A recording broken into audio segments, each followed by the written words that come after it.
તમે ચહેરો બદલો, ગાલ બદલો, વાળ બદલો, વીગ લગાવો કે ગમે તેટલું લગાવો. આ માઇકલ જેક્સન 17 વાર પ્લાસ્ટિક સર્જરી કરી અને ડૉક્ટરો રાખ્યા હતા. ઓક્સિજનની ચેમ્બરમાં રહેતો તો દિવસ દરમિયાન અડધો કલાક પ્યોર ઓક્સિજન લે. કારણ કે આપણે અત્યારે વાતાવરણમાંથી લઈએ છીએ એમાં 23 કે 24% જ O2 આવે, બાકી બીજા બધા ગેસીસ આવે. અને ઓક્સિજનની ચેમ્બરમાં 80% પ્યોર ઓક્સિજન આવે. માઇકલ જેક્સન પ્યોર ઓક્સિજન લેતો તો એ મર્યો. અને મર્યો ત્યારે પેટમાં અનાજનો એક દાણોય નહોતો, ગોળીઓ જ નીકળી, દવાની ગોળીઓ. ખાઈ પીને જલસા કરો ને યાર. અને આ બધો કેવું કરવા ગયો, પ્લાસ્ટિક સર્જરીઓ કરીને આમ કરવાનું તેમ કરવાનું, બધું વધારે ચૂંથ કરવા ગયો, એમાં મર્યો. અને તમે ગમે તેટલું કરો તો એ મોત તો આવવાનું છે, આવવાનું. અમારા જામનગરમાં એક કચોરી બહુ ફેમસ છે. જામનગરની કચોરી વખણાય ત્યાં.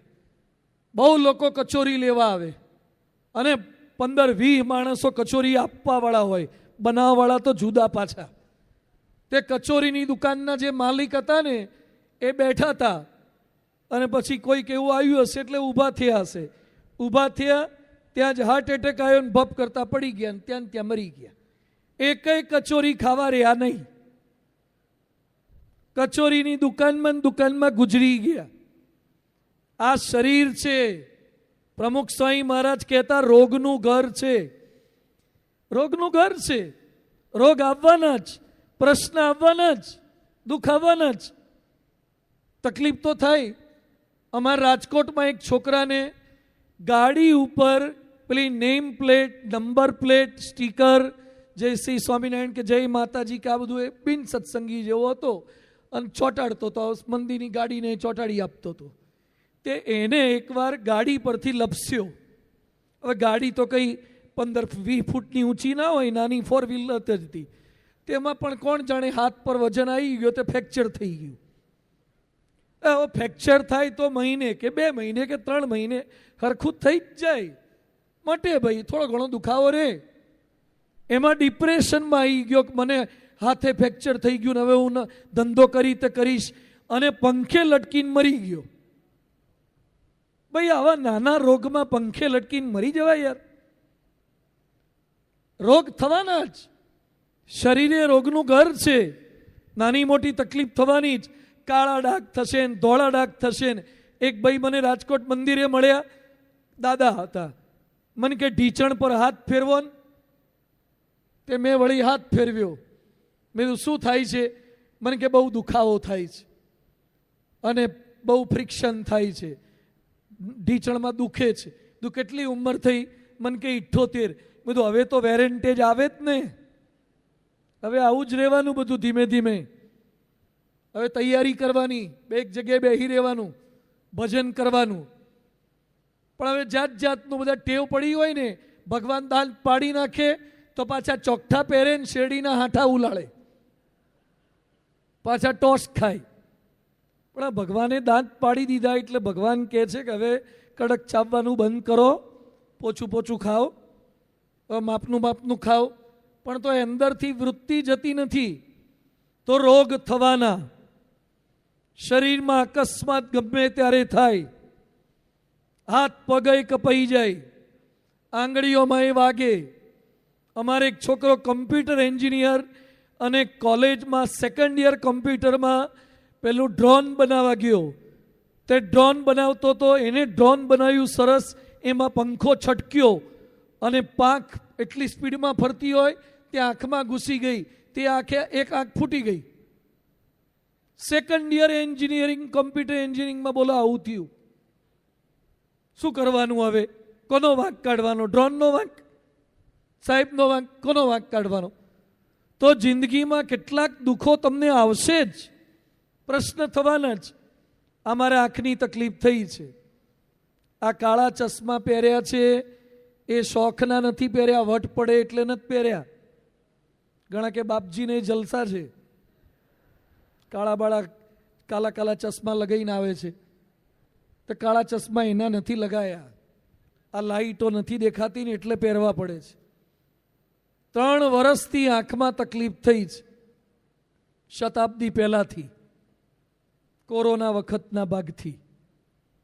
પાંપણો પહેલાં પટપટ પટપટ થવા લાગી, સ્પીડ વધી ગઈ અને ધીમે ધીમે કરતાં બંધ થઈ ગઈ.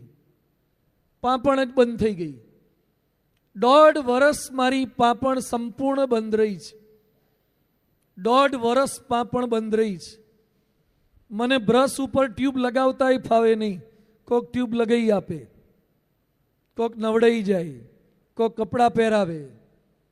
1.5 વર્ષ સુધી બધું જ બંધ. અને પાછો મારા જેવો એક્ટિવ પાછો. હું 24 કલાક એક્ટિવ રહેનારો માણસ અને સતત પ્રવચન ને વિચરણ ને મારું પ્રોજેક્ટ ચાલુ જ હોય. અને એમાં આવી તકલીફ, અને એ પાછી જન્મથી હોય તો આપણે ટેવાયેલા હોઈએ. આ અધ વચ્ચે થાય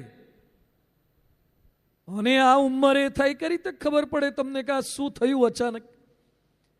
અત્યાર સુધીમાં 36 હોસ્પિટલ ફર્યા, 96 ડોક્ટરને બતાવ્યું. આજે એક 97માં આવી ગયા. 97 ડોક્ટર થઈ ગયા, 36 હોસ્પિટલ થઈ. બંને આંખો ઉપર 100 ઇન્જેક્શન લીધા છે. આંખોની પાંપણ ઉપર 100 ઇન્જેક્શન. પાંપણ પર બી ઇન્જેક્શન મરી જોજો. 100 ઇન્જેક્શન માર્યા છે. પાંપણ કપાઈ નાખી. આખી પાંપણ જે બંધ થાય છે એને કપાઈ નાખી. એમાંથી અંદરથી મસલ્સ કાઢી નાખ્યા. હૈદરાબાદમાં એલવી પ્રસાદમાં ઓપરેશન કરાયું. 3 કલાક ઓપરેશન ચાલ્યું ખાલી પાંપણનું. કીકીની કોઈ તકલીફ નથી, ખાલી પાંપણની તકલીફ છે. અને પાંપણ આવે ન્યુરોનમાં, એટલે બ્રેઇન ડિઝીઝ છે આ. અને લાખોમાં કોકને થાય, બાકી થતા નથી. એમાં આપણા ઉપર જ કૃપા થઈ. આપણે જ ભાગમાં આવ્યા, કારણ કે લાડકવાયા હોય જ ભાગમાં આવે. લાખોમાં કોકને થાય, દવા જ નથી. બ્લેફેરોસ્પાઝમ ડિઝીઝ કે છે એને, ટોસિસ કે, આઈ એપ્રેક્સિયા કે. These are the names of this disease. દેશીને તો ખબર ના પડે કે રોગ શું કહેવાય. પાંપણ જ બંધ થઈ જાય, ખુલે જ નહીં. 1.5 વર્ષ સુધી, 2 વર્ષ સુધી મારે ઠાકોરજી જોવા હોય તો મારી આંખને આમ ઊંચી કરવાની, ત્યારે મને ભગવાન થોડીક સેકન્ડ માટે દેખાય. મારી પૂજામાં 2 વર્ષ સુધી શિક્ષાપત્રી મને કોકે વાંચીને સંભળાઈ છે. હું મારી જાતે 2 વર્ષ સુધી વાંચી શક્યો નથી. વાંચી શકીએ નહીં, તિલક ચાંદલો કરી શકીએ નહીં, કશું જ નહીં. અને એટલી દવાઓ, એટલી સોયો, એટલા ઇન્જેક્શન, રોજની 65 ગોળીઓ ગળવાની, 65 ટેબ્લેટ્સ એ ડે. રાતમાં 25 વખત ઊંઘ ઉડી જાય, 25 થી 30 વખત. 5 મિનિટ ઊંઘ આવે, ઉડી જાય. 10 મિનિટ ઊંઘ આવે, ઉડી જાય. કારણ કે બ્રેઇન ડિઝીઝ છે. કમ્પ્યુટર શટડાઉન જ ના થાય, બંધ જ ના થાય, ડીપ સ્લીપ આવે જ નહીં. એ ઘડીએ ઘડીએ જાગ્યા જ કરે. ડિઝીઝ છે. આખા અમેરિકામાં કોઈ સંશોધન નહીં. હવે મેં પ્રસંગ એટલે કીધો છે કે આટલી દવાઓ કરાવીએ.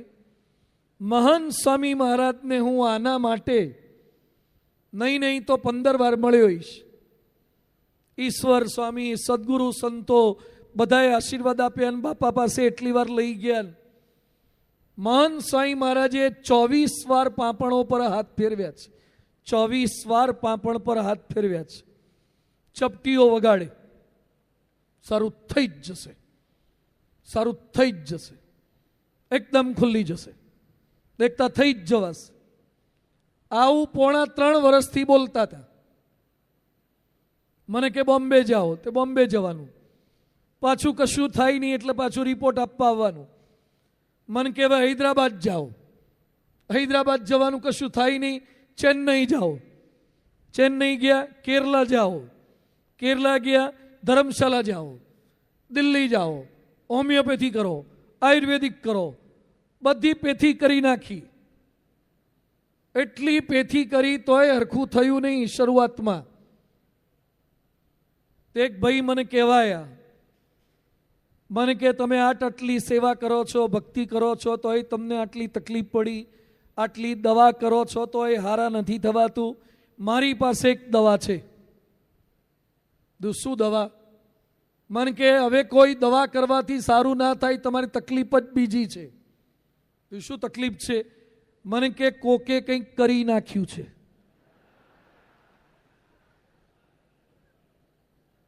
મન કે તમારે કુંડાળામાં પગ પડી ગયો લાગે છે. તો જા કુંડાળાવાળી. મને કે તમારે કુંડાળામાં પગ પડી ગયો. તો મેં શું કરવું પડે? મને કે કુંડાળામાં પગ પડી ગયો એટલે બાધા રાખવી પડે. હું આવીશ, તમારા પર લોટાથી આમ દૂધ ફેરવીશ, આમ માથે લોટો ફેરવીશ, થોડા દાણા નાખીશ ને તમને હરખું કરી આપીશ, અને પછી આંખો ખુલી જશે. અને કે આ આપણા બે વચ્ચે ખાનગી રાખીશ એટલે તમારી આબરૂ રહે, કે તમારી ક્રેડિટ, તમારું બધા લોકો ઓળખતા હોય ને તમે આવું કરો તમારી ક્રેડિટ ડાઉન થાય. તો જા હું ગામ આખાન માનતામાંથી BAPSમાં લઈ આવું છું. હું લોકોને બાધા બંધ કરીને આ બાજુ લાવું છું. હું તારી બાધા રાખું? મેં કીધું આંખ ખુલ્લી રાખે કે બંધ રાખે તો એ મારા ગુરુ મહંત સ્વામી જ રાખશે. અત્યાર સુધી કીર્તનમાં ગઈએ છીએ કે દુઃખોના ડુંગરો તૂટે, કદી આખું જગત રૂઠે. તો આપણને ક્યાં ડુંગરા તૂટી ગયા છે? ખાલી એક આંખ બંધ થઈ છે, મગજ તો ચાલુ જ છે ને. અને તમને મગજ બંધ થયું એવું લાગે છે કે વધારે ચાલુ થયું છે? વધારે ચાલુ થઈ ગયું છે મારે. કારણ કે એક વસ્તુ બંધ થાય તો બીજી વધારે ચાલુ થઈ જાય ને, પાવર સપ્લાય બીજે ચેન્જ થાય ને. હવે એટલું ચાલવા માંડ્યું છે ને, દોડવા માંડ્યું છે, બંધ આંખે દેખાવા માંડ્યું છે. એટલે હું ઘડિયાળ તો મને દેખાતી જ નથી.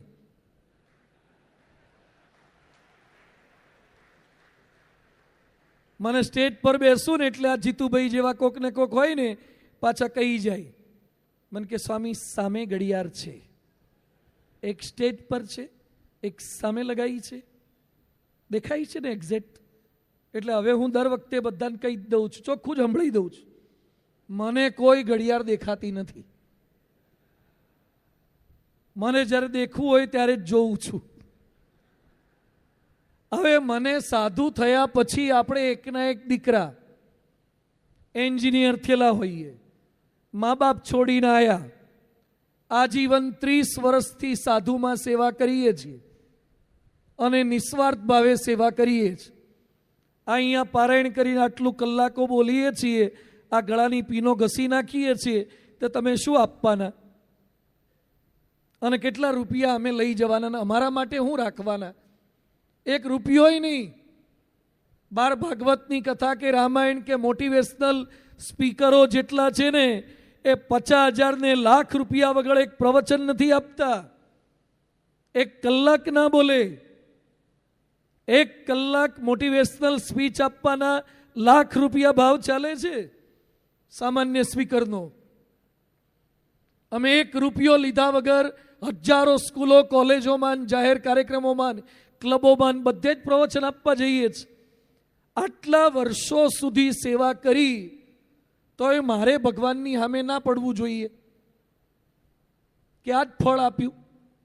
આટલી મહાપૂજા કરી, આટલા વ્રત કર્યા, નિજળા ઉપવાસ કર્યા, અને અઢળક મને તો પાછું સુખ આપ્યા જ કરે છે.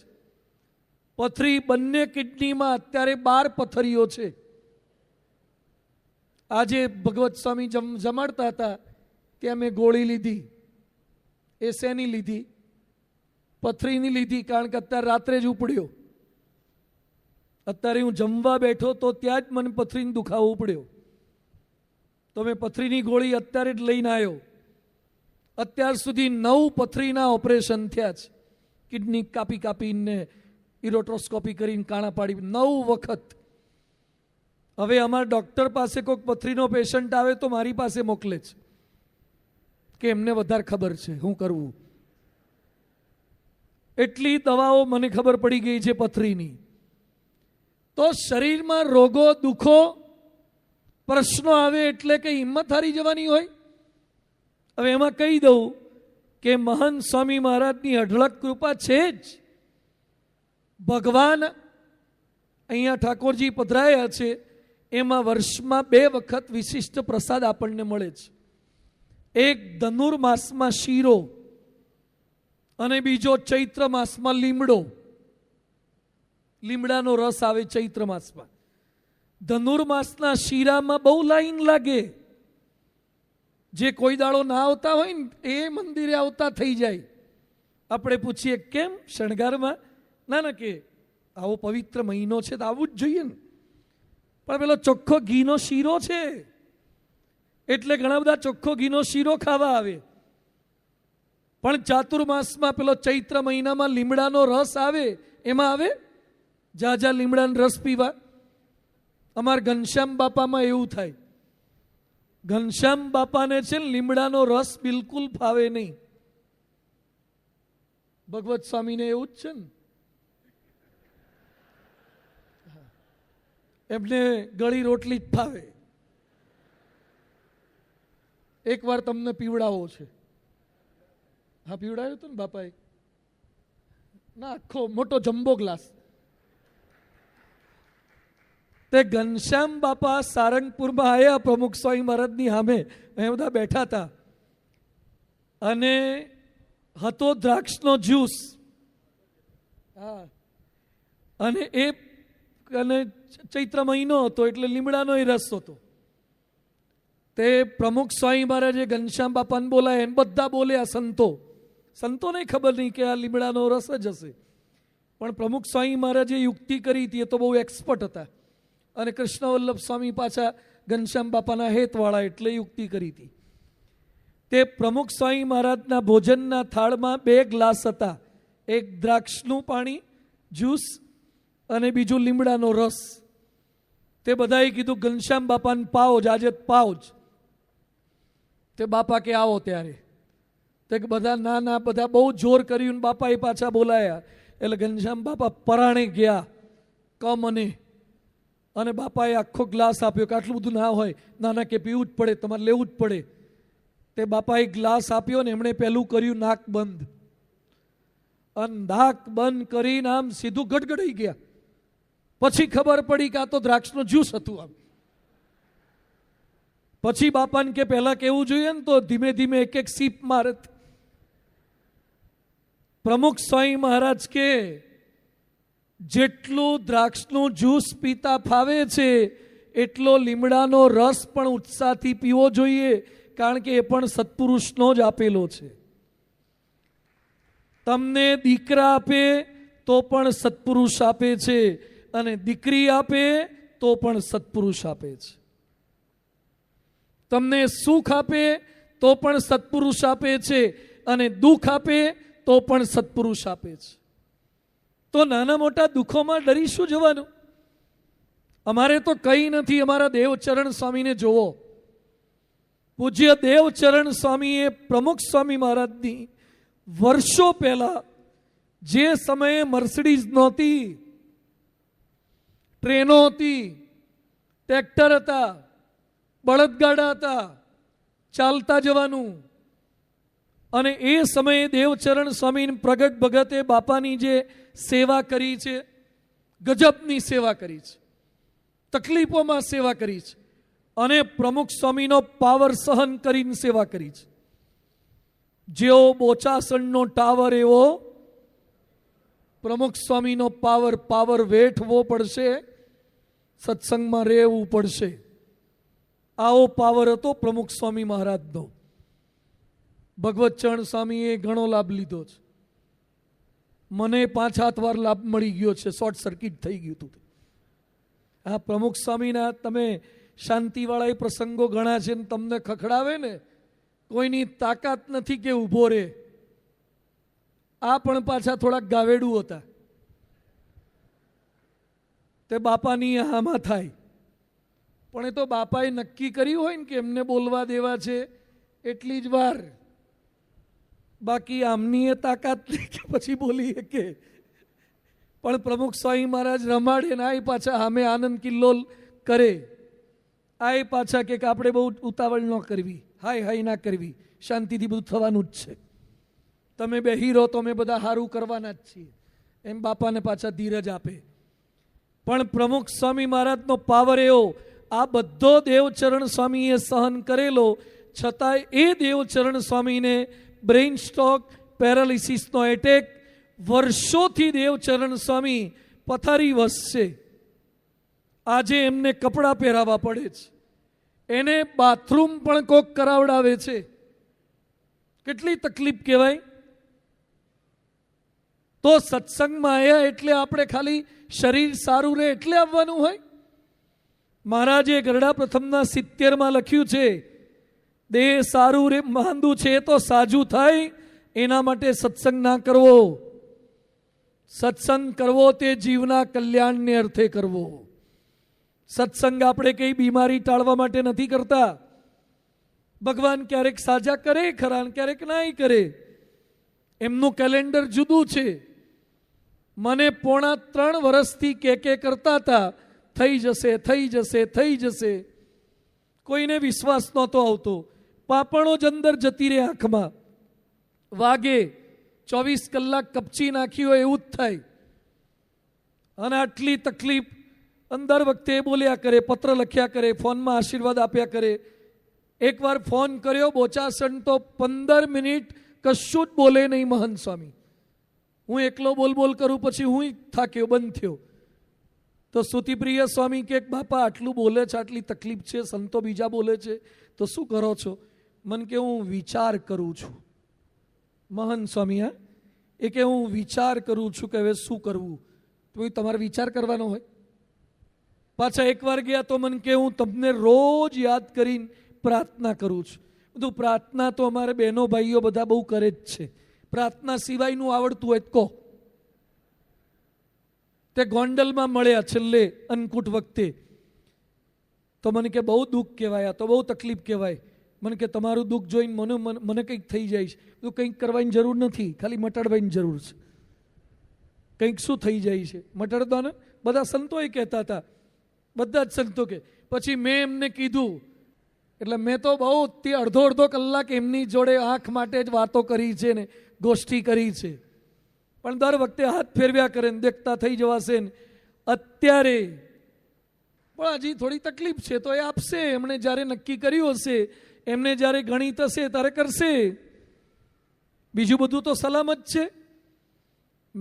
ઘણા મને કહે છે કે આંખમાં આટલી તકલીફ છે, સહેજે જ ખુલે છે, તો એ શું કરવા કથા કરો છો? ભગવત સ્વામી મને કહેતા હતા. મેં કીધું આપણી થોડી ખુલી છે આંખો, તો કોકની ખુલે એના માટે પ્રયત્ન તો કરીએ. આપણી થોડી ખુલી છે, કોકની થોડી ખુલે આંખો આપણા શબ્દોથી, એના માટે પ્રયત્ન કરીએ છીએ. તો દુનિયામાં શારીરિક તકલીફો, તમે સાધુ થાવ કે હરિભક્ત થાવ કે કાર્યકર થાવ, બધાને કંઈક ને કંઈક તકલીફ તો રહેવાની જ છે. નાની મોટી તકલીફ રહેશે જ, પ્રશ્નો આવશે જ.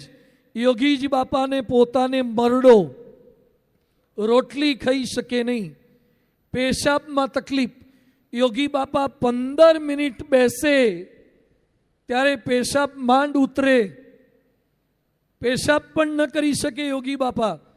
યોગી બાપાને ઊંઘની તકલીફ, યોગી બાપાને શરદીની તકલીફ, યોગી બાપાને કફની તકલીફ, યોગી બાપાને 17 રોગ હતા. યોગી બાપા કહેતા કે 17 રોગ લઈને ફરીએ છીએ, દાબીને વર્તીએ છીએ. પગના તો કૂચા થઈ ગયા છે. યોગી બાપાના શબ્દો છે, પગના તો કૂચા થઈ ગયા છે. આ યોગી બાપા પોતે બોલે છે. કંથારિયામાં યુવકોને કીધું પીછોટી ખસી જાય, સારણગાંઠનું ઓપરેશન કરાયું. પણ યોગી બાપાને તકલીફોમાં રાજકોટમાં ડોક્ટર એસ્પિનોલ પાસે સારણગાંઠનું ઓપરેશન કરાયું. એનેસ્થેસિયા આપ્યું હતું. પછી એનેસ્થેસિયાની અસર પૂરી થઈ, ઓપરેશનમાંથી ભાનમાં આવ્યા અને પહેલું વાક્ય યોગી બાપા શું બોલ્યા? શાસ્ત્રીજી મહારાજને દૂધ પાયું. કારણ કે રોજ શાસ્ત્રીજી મહારાજને દૂધ પાવાની સેવા યોગી બાપા કરતા હતા. જેને દુઃખમાં, જેને ઓપરેશનમાં, જેને જાગ્રત, સ્વપ્ન કે સુષુપ્તિમાં પોતાના ગુરુનો વિચાર રહેતો હોય એવા યોગી બાપાને દુનિયાના કોઈ દુઃખો ક્યારે દુઃખી નહોતા કરી શકતા. દુઃખોમાં પણ એ સુખી રહી શકતા હતા. પ્રમુખ સ્વામી મહારાજને કેટલી શારીરિક તકલીફો આપણે જોઈ. પિત્તાશય કાઢી નાખ્યું, ગોલ બ્લેડર કાઢી નાખ્યું, થાપાની ગાંઠ કાઢી નાખી, બાયપાસ સર્જરી કરાઈ, બાપાને પાછું સ્ટેન્ટ પેલું શું કહે પેસમેકર મુકાયું, ઝાડા ઉલટી તો હલતા ચાલતા થઈ જાય. આટલી તકલીફો પ્રમુખ સ્વામી મહારાજને પડી છે અને છેલ્લે તો આપણે જોઈ ન શકીએ ને એટલી તકલીફ. વ્હીલચેરમાં આવતા અને હાથ આમ નહોતો થતો તોય છડી હલાવતા અને ઠાકોરજીને પગે લાગવા જાય આમ કરતા કરતા પગે લાગતા પ્રમુખ સ્વામી મહારાજ. કેટલી શારીરિક તકલીફો પડી છે. તોય ડોક્ટર તેજસ કાર્ડિયોલોજીસ્ટ સારંગપુર બાપાના ખબર પૂછવા આવે, ચેક કરવા આવે અને ડોક્ટર તેજસ આવે એટલે બાપા સેવકોને કે પહેલેથી એમણે રાખ રખાવટ કરી હતી એટલે એમનાથી રહેવાય જ નહીં. બાપા શું કે ડોક્ટરને ઉતારો થઈ ગયો, ડોક્ટરને જમાડ્યા. ડોક્ટર તેજસે પ્રમુખ સ્વામી મહારાજ 94 વર્ષના પથારીમાં સુવડાવવા પડે, ઉઠાડવા પડે, નવડાવવા પડે. ડોક્ટર તેજસે કીધું બાપા તમારી ખબર કાઢવા અમે આવીએ છીએ, તમે અમારી ચિંતા ના કરો, આપને કઈ તકલીફ છે કે નહીં એ વાત કરો.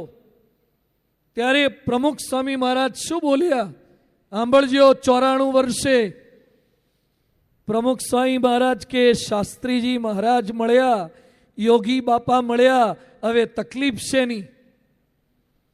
જેને વ્હીલચેર પર બેસી રહેવું પડતું હતું, શરીરમાં સખત દુખાવો થતો હતો, એક ઉંકારો કર્યો નથી.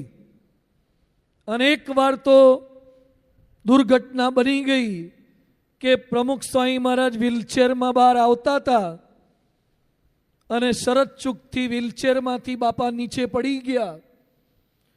પ્રમુખ સ્વામી મહારાજ વ્હીલચેરમાંથી સીધા નીચે પડ્યા. 93-94 વર્ષે કોઈ વૃદ્ધ વ્યક્તિ પડે કેવી દશા થાય, અને પાછો સિમેન્ટ વાળો રોડ. પ્રમુખ સ્વામી મહારાજનું નાક સીધું સિમેન્ટ પર ઘસાયું, છોલાઈ ગયું, હાથે પગે બધે વાગ્યું. જેણે જોયું એ તો ધબકારો ચૂકી ગયા કે બાપાને આવું થયું. તાત્કાલિક સ્મૃતિ મંદિર જવાનું કેન્સલ કરી અને યોગી ચરણ સ્વામી બધા રૂમમાં લઈ ગયા. હવે બાપાને ક્યાં વધારે વાગ્યું છે એ પાછા બોલે જ નહીં. પૂછ્યું બાપાને, યોગી ચરણ સ્વામી પાછા ડૉક્ટર બહુ જ્ઞાની હતા, તો એ ધીમે ધીમે પૂછે કે બાપા તમને ક્યાં વાગ્યું છે કહો. તો બાપા હસ કરે, હસે એટલે યોગી ચરણ સ્વામી કે બાપા હસવાની વાત નથી, હું તમારા શરીરમાં અડીશ તો તમને જ્યાં દુખાવો થતો હોય તો કહેજો કે દુખાવો થાય છે, તો મને ખબર પડે કે આ અંગમાં તમને વાગ્યું છે.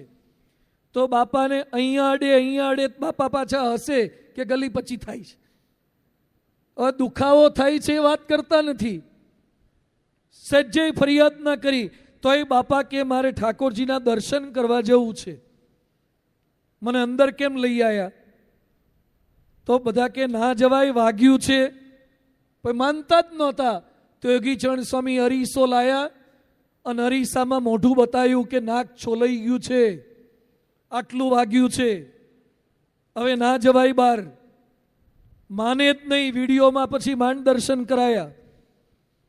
પ્રમુખ સ્વામી મહારાજને છેલ્લે સુધી શારીરિક તકલીફો આવી છે, પણ પૂછો એ કે જૂના સંતોને કે એમણે પોતાની તકલીફની ક્યારે વાત કરી છે? મહંત સ્વામી મહારાજ અત્યારે 92 વર્ષે, એમને કેટલી તકલીફ. 85ના ઉત્સવમાં પાઇલ્સ, ફિશર આ તકલીફો એમને હતી. લોહી પડતું, મહાન સ્વામી મહારાજને શૌચ વિધિ કરવા જાય ત્યારે લોહી પડે, છતાં મહાન સ્વામી મહારાજે સેવાનું કામ ન બગડે એટલે કોઈને જણાયું પણ નથી, લેશ માત્ર જણાવવાનું નહીં, અને સેવા જ કર્યા કરવાની. એકવાર ઉત્સવ પૂરો થયો 81નો, આવતીકાલે આપણે પૂરો થશે, પછી વાઇન્ડ અપ શરૂ થશે. તે 81નો ઉત્સવ પૂરો થયો, વાઇન્ડ અપ શરૂ થયું. એક ટ્રક આવ્યો, એમાં બાંબુ વાંસળા ચડાવવાના હતા, વાંસના લાકડા. અને વાંસના લાકડા જોયા છે ને, મંડપવાળા આવે એ બધા થોડા થોડા ફાંસો વાગે ને એવા જ હોય, રફ હોય. પંકજ નામનો એક યુવાન અને મહંત સ્વામી બે ખાલી ટ્રકમાં વાંસળા ભરતા હતા. તે મહંત સ્વામીના હાથમાં છાલા પડી ગયા, પેલા નહીં છાલા પડી ગયા, અને લોહીના ટસિયા ફૂટ્યા. કારણ કે વાંસળું પકડવાનું, આમ કરવાનું, પકડવા જાય, વજનદાર હોય, એકલા પકડવા જાય. એટલે પેલો પંકજ મહંત સ્વામી સામે જોઈને થોડો દુઃખી થઈ ગયો. મહંત સ્વામી મહારાજ શું બોલ્યા? યહ ભી લકડા વહ ભી લકડા. આ એ લાકડું જ છે, એક દાડો હળગી જવાનું છે. વહ ભી લકડા. કોઈ દિવસ કોઈ તકલીફની ફરિયાદ નહીં. 2002ના વર્ષમાં અમેરિકા ગયા હતા મહંત સ્વામી મહારાજ. દાંતની ટ્રીટમેન્ટ કરાવવાની હતી, દાઢ કે કંઈક દાંત કાઢવાનો હતો. તે ડૉક્ટરે એક ઇન્જેક્શન માર્યું બહેરું કરવા, તોય બહેરું થયું નહીં. બીજું માર્યું તોય બહેરું થયું નહીં. તે સંતો કહેવે ત્રીજું મારો. ડૉક્ટર કે મેડિકલ સાયન્સમાં ના પાડી છે, 2થી વધારે ના મરાય, નહીં તો તકલીફ થાય. પણ કે દાંત કાઢવાનો એ કે બહેરું કર્યા વગર કાઢવો પડશે. અલા, બહેરું કર્યા વગર દાઢ કઢાય? બહેરું કર્યા વગર એણે શું કીધું કે સ્વામી તમને દુખાવો વધારે થાય તો આ હાથ ખાલી ઊંચો કરજો એટલે મને ખબર પડશે કે અટકાઈ દેવાનું. મહંત સ્વામી મહારાજનું જડબું પેઢા બહેરા નહોતા થયા, અને ડૉક્ટર પેલા પાના પકડ લઈ અને અંદરથી દાંત કાઢે. બહેરું કર્યા વગર દાઢ કાઢી. મહંત સ્વામી ખાલી આંગળી ઊંચી કરે છે જ, બાકી કશું જ નહીં. ડૉક્ટર બોલ્યા કે મારી જિંદગીમાં આવો દુઃખ સહન કરે એવા પહેલા પેશન્ટ મેં જોયા મહંત સ્વામી મહારાજ. કોઈ દુઃખની વાત નહીં, કોઈ ફરિયાદ નહીં. 1975-76માં ગોધરા પાસે આવેલા શહેરા ગામમાં ગયા, હિંમતસિંહના ત્યાં, અને આરામ ખુરશીમાં બેઠા.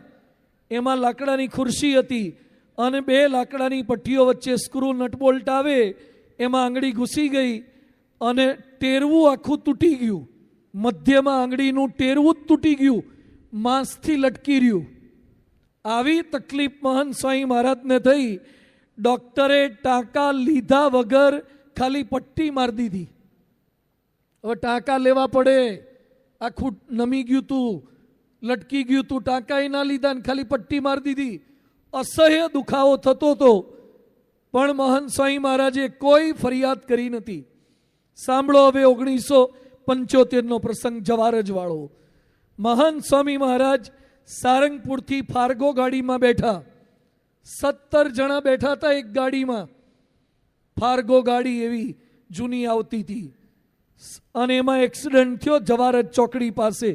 ગાડી 2-3 ગલોટિયા ખાઈ ગઈ, બધાને થોડું થોડું વાગ્યું. સૌથી વધારે મહંત સ્વામી મહારાજને વાગ્યું હતું. બાકીના બધા ચીચિયારીઓ પાડતા હતા, બૂમો પાડતા હતા. મહંત સ્વામી મહારાજ કશું જ બૂમો નહોતા પાડતા. લઈ શેમાં જવા? કોઈ બીજી ગાડી જ નહીં, સંસ્થામાં એકેય ગાડી નહીં. તે ટ્રક જતો તો કપચીવાળાનો. મહંત સ્વામી મહારાજને ચડાયા ટ્રક ઉપર કપચીમાં. આખું જડબું મહંત સ્વામીનું તૂટી ગયું હતું, જડબું જ તૂટી ગયું હતું, અંદર બધા ફ્રેક્ચર થઈ ગયા હતા. મહંત સ્વામી મહારાજની બાજુમાં રાજકોટના હિતેન્દ્રસિંહજી જાડેજા હતા, શંભુસિંહના દીકરા. એ યુવકમાં હતા. એણે મને જાતે આ પ્રસંગ કીધો છે કે મહંત સ્વામી મહારાજને ચાલુમાં ટ્રકમાં બેસાડીને અમદાવાદ લઈ જતા હતા હોસ્પિટલમાં. ત્યાં મોઢામાં લોહી એટલું આવે તો આખો કોગળો ભરાઈ જાય, જેમ ફાંકીવાળાને કોગળો ભરાઈ જાય ને તમાકુનો રસનો, એમ આખું લોહી મોઢામાં ભરાઈ જાય. તો લોહી થૂકવું ક્યાં? તો પત્તર કાઢ્યું અને પત્તરમાં મહંત સ્વામી મહારાજ લોહીના કોગળા કરે તો પત્તર ભરાઈ જાય એટલું લોહી મહંત સ્વામી મહારાજને નીકળ્યું. તોય અમદાવાદ ઉતર્યા, ડૉક્ટરના દવાખાને પહોંચ્યા તો બીજા સંતોને ઓછું વાગ્યું હતું. તોય મહંત સ્વામી મહારાજ શું કે, આ બધાને પહેલાં ટ્રીટમેન્ટ શરૂ કરી દો. ઈશારાથી ટ્રીટમેન્ટ શરૂ કરી દો બધાની, કે મારું પછી કરજો. સૌથી વધારે એમને વાગ્યું હતું તો ડૉક્ટર કે સ્વામી પહેલાં તમે સિરિયસ છો? સ્વામી કે ના, બધાને કરો, મારું પછી કરજો. ડૉક્ટર દીપકભાઈ અને પછી તો સ્પેશિયાલિસ્ટ બધા બોલાવ્યા. મહંત સ્વામી મહારાજને તારથી આખું જડબું બાંધી દીધું. 1 મહિના સુધી જડબું બંધ રહ્યું છે. 2 મોઢાના હોઠ ખુલે જ નહીં. 1 મહિના સુધી ખુલ્યા નથી મહંત સ્વામી મહારાજને. તો જમવાનું શું? સ્ટોથી લિક્વિડ પીવાનું ખાલી. અને અહીંયા દાંતમાં સેજ જગ્યા રાખી હતી, કારણ કે બધા પડી જ ગયા હતા. તે એક જગ્યા હતી, એમાંથી સ્ટો નાખવાની. 1 મહિનો લિક્વિડ પીધું છે. આટલી તકલીફ બોલાય નહીં તો સ્લેટ પેન કે પેલી નોટ ચોપડી રાખી હતી, એમાં લખી લખીને વાતો કરવાની. આવી તકલીફમાં મહંત સ્વામી મહારાજે ત્યાગ વલ્લભ સ્વામીને બોચાસણ પત્ર લખ્યો કે અમારે આવો અકસ્માત થયો તો અમદાવાદ આવવું પડ્યું અને બાપાની દયાથી બહુ મોટી રક્ષા થઈ છે. લખ્યું છે, બોલી જ શકતા નહોતા. અને બધા સંતોની ટ્રીટમેન્ટ સરસ થઈ ગઈ. અને એ જ રાત્રે પ્રમુખ સ્વામી મહારાજ ખબર કાઢવા આવી ગયા. આખી રાત અમારી સાથે રોકાયા, આશીર્વાદ આપ્યા. એમની કૃપાથી સારું છે, બહુ જ મજા આવે છે, કોઈ તકલીફ નથી, ખાલી બોલાતું નથી. એટલે મેં લખ્યું છે, અમારા વતી બોચાસણ દર્શન કરજો. એક ફરિયાદની વાત કરી નથી. 1 મહિનો ખાલી લિક્વિડ પર રહેવું પડ્યું તોય. આ આપણા ગુરુ આપણને શીખવાડે છે કે સેજ દૈહિક તકલીફ પડે, થોડી ઘણી નાની મોટી તકલીફ પડે અને શું ફરિયાદો કર્યા કરીએ છીએ. આવવાના પ્રશ્નો મુકેશ અંબાણીને પણ છે, નરેન્દ્રભાઈ મોદીને છે, ડોનાલ્ડ ટ્રમ્પને પણ શારીરિક તકલીફ છે. બધાને નાની મોટી તકલીફ તો હોય જ. દવા કરવાની, પ્રયત્ન કરવાનો, થાય તો એ ભગવાનની ઈચ્છા, ના થાય તો એ ભગવાનની ઈચ્છા. સારવાર કરવાની ના નથી પાડતા, પણ એમાં અભિગમ કયો રાખવાનો, દ્રષ્ટિ કઈ રાખવાની છે. અમુક દુઃખ એવા આવશે કે દવા કરી કરીને થાકી જાઓ છતાં ફેરફાર નહીં થાય. તમે દવા કરશો તોય ભગવાનનો મોકલેલો મોસલ હોય તો એ દવાથી ના ટળે. અને આપણને શું દુઃખ આવ્યા છે? મારું દુઃખ કંઈ દુઃખ નથી, તમારું દુઃખ કંઈ દુઃખ નથી. અમારો શિકાગોનો નિરલ, શિકાગોમાં એક યુવક છે નિરલ, મહેશભાઈનો દીકરો, અને એને એટલી તકલીફો આવી. હું 2010માં ગયો શિકાગો, ત્યારે હું નિરલને મળ્યો. એની કિડની ફેલ. એ નિરલ યોગીજી મહારાજની મૂર્તિ પાસે જાય અને નિરલ યોગી બાપાની મૂર્તિને પગે લાગીને, મેં નિરલનો ઇન્ટરવ્યૂ લીધો 2010માં પહેલી વાર. તો નિરલ, તને કિડની આટલી બદલાવી પડી, એકવાર પપ્પાની નાખી, એકવાર મમ્મીની નાખી, કિડની વેચાતી લીધી, આ બધું કરવું પડ્યું, બહુ તકલીફ પડી. તને આટલી તકલીફ પડે છે, સોયો ભોગવી પડે, ડાયાલિસિસ કરવું પડે, તોય તું ફરિયાદ કેમ નથી કરતો? એ કે હું યોગી બાપાની મૂર્તિ પાસે જઉં અને યોગી બાપાને પગે લાગીને કહેતો કે સ્વામી તમને આટલા સોયા મારતા, આટલી સાણસી ભરાવીને માંસના લોચા ખેંચી નાખતા, છતાં ફરિયાદ નહોતા કરતા, હસતા રહેતા હતા, તો મને તમારા જેવી સ્થિરતા આપજો. યોગી બાપા પાસે પ્રાર્થના આ કરી. એ નિરલને કેવી તકલીફ પડી હતી અને કેવી સ્થિરતા રાખી. મેં આજ સુધી BAPSમાં આવો એક યુવક જોયો નથી. સંત સ્વામી એવા હતા, અમારા દાજી સ્વામી થોડા એવા હતા. શું હિંમત કહેવાય, શું સ્થિરતા કહેવાય, દુઃખોની અંદર શું અભિગમ કહેવાય.